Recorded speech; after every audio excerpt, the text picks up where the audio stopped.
If you're trying to get your ex back, there is one thing you need to do first, and that's to get you back. In the next 30 seconds, I'm gonna make your life a lot more simple, a lot more clear. It's not complicated. When you feel great, you speak great. When you feel great, you make different decisions. When you feel great, you become the kind of person people want to be and the kind of person people want to be around. But feeling great ain't a concept. It's not an idea. It's a skill. Even more accurately put, it's a conditioning. When you feel great, that is the crux, the fuel, the foundation to make everything come true. That is what shifts your relationships in your favor. But again, feeling great is a skill. It's a conditioning. Well, the only reasons why people go many years or decades without even addressing the core is very simple. Most people confuse times in their life where things are going their way. It's very easy to confuse times in your life where you're in Disney World or on vacation or everything's going your way. Just because you can feel good when things are going your way, that is not a skill. The real question is, can you still feel good when things are not going your way? Because the truth is, when your emotions get the better of you, that's exactly when you say and do things you should not be saying or doing. Contrary to popular belief, sometimes the grass is greener on the other side. So if you really want to change the trajectory of your relationship and really rebuild it from the ashes, you first have to get you back. People respond in accordance to the version of you bring to the table. If you get yourself feeling good, you'll start speaking differently, making different decisions, and you'll actually become the kind of person that people want to fight for. Super simple. Address the emotional core, your relationships and your life will turn around. Are you sick and tired of living an emotional Groundhog Day? Do you want to finally feel like yourself again? Awesome. Great. Let's do it. It is go time. All right, so here's the first step. First step in your resurrection is to attend my 5 shifts to go from pain to power in days. Not weeks, not months, not years, days. So if you look below the video, you'll see a nice, easy link there to go attend my webinar. Again, it's fully free. See the link below? Click it. It'll then take you to a page, just like you see here. Obviously, you're going to claim your spot. You click the link and then put in your name. Simple as that. Book your spot. Within a few minutes, you'll have an opportunity to attend, and I will show you a world you won't believe. But yeah, this is it. This is the first step here. And by the way, after you're done, you'll have an opportunity to book a call with me, not one of my coaches, me personally, okay? So that's it. This is your first step here. Enjoy the webinar and speak to you soon. Bye-bye. It's great. I mean, I think you're going to be my 30th video testimonial.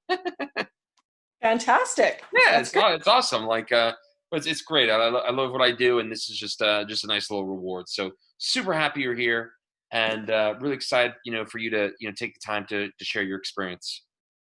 Yeah, absolutely.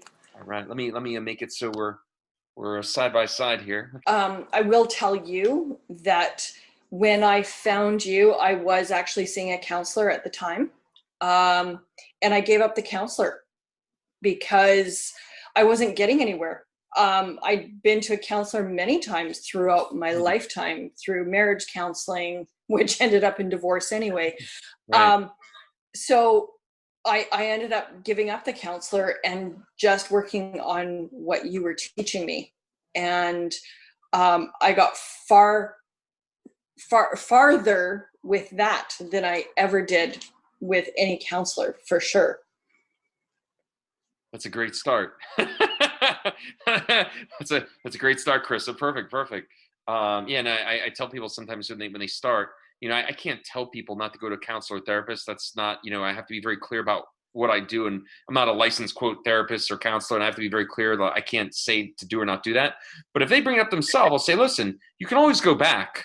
But if you're feeling like this is going in a certain direction, and I know what the direction is, and I know where they want to go, but if they feel like that, there's no harm in putting a pause on that and just see where you're at. But that's a great start, Carissa. Yeah, wonderful. So you'd been trying that on and off for many years, including couples counseling with the when you're going through your divorce, and after all that time, it just didn't bear fruit, right? No, it didn't. It was a lot of going over what had happened in my youth with my parents, whatever. And so you end up reliving it all, and it doesn't get you anywhere. It just leaves you in that situation, and it leaves you feeling very Oh, by the way, defeated. I can only see your glasses. You have your Oh, I'm glasses sorry. off. So I'm yeah, sorry. that's Sorry, it's okay. I want the my video to be iPad. good. Who's It's this half glasses lady? I only see half. perfect. It's perfect. Just want to only see the lower half of my face anyway. No, it, like I said, it leaves you with it brings you back to situations that you don't necessarily want to be in when you're dealing with a counselor. Mm. And there was a few things, and I'll say light bulb moments that went off in my life over the last summer that I wanted to take control of my life. I was so sick and tired of everyone else running my life, and this gave me that tool to take control and to be happy without having to make everyone else happy. The only person that needs to be happy is me. Yeah. And it goes with and we all have this, and I think this is my generation as well. We feel like we have to make our parents happy. Mm-hmm. And our parents take advantage of that. And that sounds really callous, but they have this entitlement that we owe them respect, and that we're supposed to suffer because we're supposed to show them respect. And that's one of the things that I came out of this past few months with, is that ultimately I'm the one that needs to be happy. Mm-hmm. And if no one else is going to support me, that's their issue, not mine. And I'm feeling I've made a lot of changes in the past few months. And some of them are cutting people out of my life. You know, and it goes to that I can deal with you with respect. I don't need your approval to fulfill my destiny. No. I love you, but I don't need to approve of everything that you say and you do, and I don't owe you respect because you are my elder or you are someone who thinks that you have power over me. And that's been a huge, huge awakening in my life. And it's something, it's funny because I've been trying to teach my son the same thing. And trying to guide him into your program, because he has issues himself. And I get them. They're dealing with his father, and I get it. Yeah. I get how his father thinks that everything is supposed to go his way. And I dealt with that for 28 years. And I shielded my kids from that for many years. But when I stepped out of the picture and said I'd had enough, what I didn't realize that I was doing was I was giving them the full brunt of what I had been protecting them from for many, many years. And unfortunately, both my kids have suffered from that, where I've now moved, I've leaped, made leaps and bounds forward in my progress. And in the last couple of months, I've watched them fall back because they're now under that influence, and it saddens me. So that's my goal, is to get them into your program. Okay, awesome. And I'll just share a couple things for you here. The easiest way for you to get them to do anything for themselves is not to try and convince them. Just be a shining example of what's possible. If you spend a lot of time and energy trying to convince them, tell them, teach them, and they're not ready to hear it, you accomplish nothing. And then two, all you're doing, Chris, is taking away from that energy that could be reallocated towards wonderful things. Never forget here, look, at the end of the day, the situation you went through was maybe not the most pleasant and was hard, but it served you. And you have to recognize your role. Your role is not to be anyone's savior. That's God's job, not your job. So let God do his job. You do yours. The only people I even have these conversations with are you guys. So like, I'm not talking. I mean, dude, I got people in my life that are just sometimes they're absolutely clueless. but that's not the best way I can influence people is just be a shining example that, hey, we can be in charge, not perfect, but consistent and controlled. But Yeah. you do yourself a big favor by not saying anything anymore to him.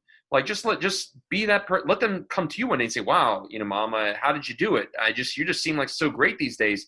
Then they'll be ready for that. But until then, you mean well, but you're not helping them, and you're not going to help yourself, because you're taking away from that limited. Like, look, your energy level in a very practical way is probably double or triple what it was when you first started, because of the products Absolutely. you're using. But regardless, you still have a finite amount of energy that's going to be available to you on any given day. So if you allocate that in the wrong directions, you're only hurting yourself. That's just not the way to go. Yeah. But it's very important. I tell myself this every day. Like, I say this with love, of course, but I'm not responsible for other people's emotional states. And if they want to feel like shit, fuck them. Then feel like shit. Like, that's, when I fight again, I say, I don't mean this in a bad way, or like with love and respect, but if my girlfriend and I are if she's in a, it happens sometimes, happens to all of us. If she's in a little bit of a funk and she wants to be mad and fiery, I say, hey, you go be mad and angry by yourself in your own room, and I'm going to enjoy my own existence in this room. And when you're ready to reconnect with me, I'm ready, and we'll hug and everything's good. But it's not your job to save people or be in control of their emotional states. They ultimately can do the same thing that you can do. And at the end of the day, all the frustration he's going through, for example, it will serve him, because you had to go through what you went through to do what you did. You wouldn't have done it unless things got painful enough. So maybe he needs to fall just a little further before he's finally ready. And yeah. So let him fall. Let him fall. Your son's going to be okay. And maybe that painful lesson will ultimately propel him and finally get him to be ready, because you would not have done what you did unless you fell down as far as you need to go. So ironically, by you just kind of keeping him up just a little bit, might actually keep him from doing what he needs to do. Just let him do his thing. Let him do his thing. When he's ready to have a conversation, then he'll let you know. But until then, just remember, this program is about keeping your life very simple. At the end of the day, you got one job. Do your one job and let everyone else do their job. And that's, it's so interesting because, as his mother, it's funny because I've never been a helicopter parent ever. I let them make their mistakes. If they needed to come to me, great. If they didn't, you know what, you do you. And then when things fall apart, or if they don't, then we'll have a conversation about it later. Mm-hmm. But I was always the parent that was there. Their dad was never there. He was always traveling. He was gone. And what's really interesting is their dad now has become the helicopter parent. My kids are into their 30s now, late 20s, early 30s. And now their dad's become this helicopter parent who's got to constantly keep track of everything that they're doing. Mm-hmm. And I'm not doing that. I'm staying back. I'm making suggestions. Okay, you might want to do this. You could do this. You could do that. But I will not make demands on their time. I will not make demands on anything. Mm-hmm. And a lot of it is because I'm trying to keep myself happy. Yeah. So, for instance, my son's 30th birthday was a few weeks ago, and I thought that I was finally going to be able to have a birthday with him, just me, without his dad being there. Nope, I find out 2 days before that his dad is going to be there with his new girlfriend and blah, blah, blah. So I chose not to be there. Okay. And my son was really upset with me. He said, well, I can't uninvite people. And I said, yeah, actually you can. Mm-hmm. I said, but since you won't, then I will not be there. Good. And he was shocked. He was absolutely shocked because this was his 30th birthday and he fully expected me to be there.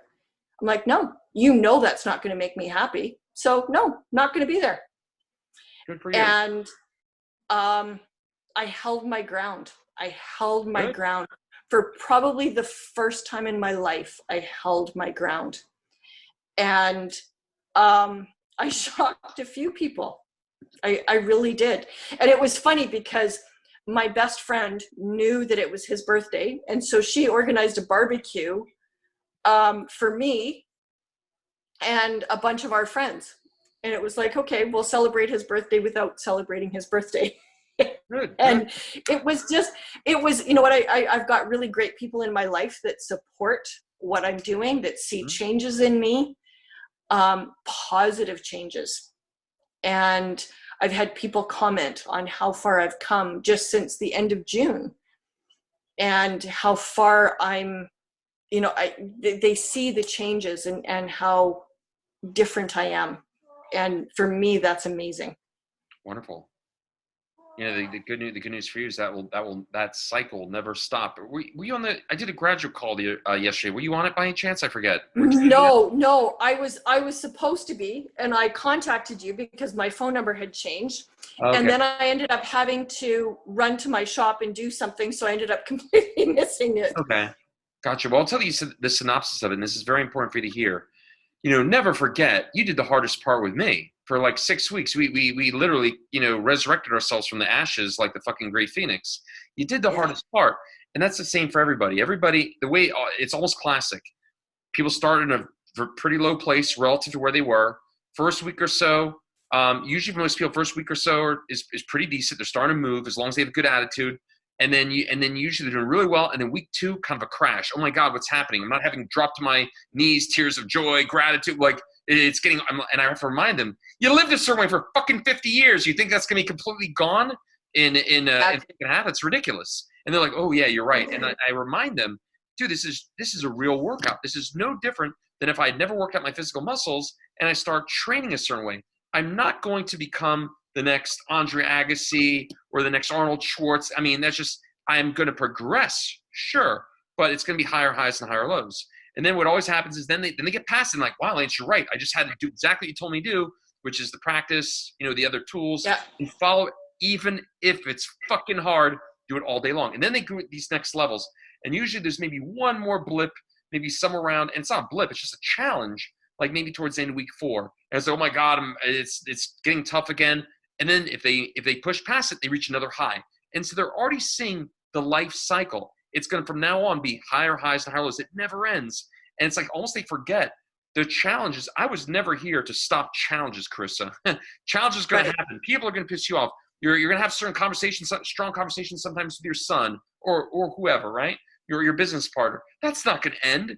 And then what happens is, so I'm seeing the people that graduated, I'm like, and I asked, you know, it's almost split. Some people are still doing the practice rigorously, like a military operation. And those people for like months or even years are still continuing to, same thing, some challenges, but higher highs and higher lows. Then some people, something happened and they just fucking fell off the bandwagon almost completely. And they're like, well, I'm having a really tough time. And I'm like, well, that's because you're not doing the work anymore. That'd be me like in incredible physical shape. And all of a sudden, I stop working out. I look like an Adonis, and then I eat potato chips and hang out on the couch all day. What the fuck do I want for, you know? So those people are having challenges. That's because they're not doing the work. And then I had a few people in the middle that were doing the practice sometimes. Like, and this is a classic one too. I've had many people after the program do have a second shot with their ex. They're showing at a completely different level, and all of a sudden it works. That's not coincidence. And by the way, on that note, that connects to something you were kind of referring to earlier. A lot of people, because we're taught this stuff. Oh, you know, Chris, it's your limiting beliefs. You know, it's limiting beliefs. You need to work on your limiting beliefs. Or Chris, you need to work on your mindset. Like that's not addressing the core. The core is how you feel. When you feel confident, you don't have to work on a quote mindset. It's a feeling people want. When you feel confident, you don't do stupid shit. When you feel confident, you don't sabotage your life, your progress, your relationships. It's a feeling. So a mindset is worthless if you can't actually duplicate that feeling. That's what you're ultimately looking for. So when we talk about like, you know, limiting beliefs or limited mindsets, you just want to condition yourself to feel a certain way. When you feel a certain way, that's when your whole life changes. And that's what you have now in a very practical way. Never forget, at the end of the day, it's a conditioning process. I didn't offer you a mindset process. I didn't offer you a limiting to belief process. I said it's a conditioning process. You'll be able to resume your most powerful, loving, joyful, confident self from a feeling perspective. So on that note, you know, what my main point was in the graduate call, I had a couple people that fell off the bandwagon because they had another challenge. Maybe it was something completely different. Maybe it was like, a business challenge or whatever it was. And that challenge kind of put them like deer in the headlights. And they stopped like, oh my God, I'm fucked. And it's almost like, I wish I was there to say like, this is not any different. You could lost a loved one. You could have a business challenge. This will never change. All you got to do is execute. And if you did exactly what I told you to do, this would not be an issue. And again, there are a lot of people in the program that did do everything, and they had some. I have one girl in the program that had a way worse issue after she graduated. I mean, really bad than she had during the program. But she did what I asked her to do, and it was pretty tough for a couple of days. But now she's a completely different level, and she's like is amazing herself. So never forget, Carissa, you basically did on a micro scale what you'll have to do your whole life. When you have those challenges, you put a smile on your face and like, let's do it. It is what it is. And if you can execute the discipline, last the whole day, I promise you by the end of the day, you're gonna say, wow, that wasn't a fun day, but I'm actually kind of doing pretty good. And that was so worth it. And that's it. You never actually need me again. All you got to do is execute the discipline. But remember, at the end of the day, it's conditioning. It's simple. It's conditioning. It's not a mindset. It's not a limiting belief. It's simply training your brain like you train a muscle and continuing to do so. And never forgetting in the future, when you have challenges, which are inevitable, there's nothing different. It's no different than what you and I worked on over the 6 weeks. I mean, it's fun when every so often, because I speak to people after they graduate, every so often I'll have someone where they're having a really tough time and they're like, oh my God, Lance, I'm having a tough time. And again, because they're not doing the practice. And I'll say to them, I'll say, well, what do you think I'm going to tell you? What do you think I'm going to tell you? And they're like, I know you're going to tell me. Like, then fucking do it. And then they do it, and then they're back in it again. But this never ends. Never forget that what you did with me is on the micro scale. Like I told you from the very beginning, my intention was always to be your one and done. So when you have this challenge in the future, nothing's changed. It is going to be hard. You're just going to have to execute. And if you do it, then you're going to get a reward.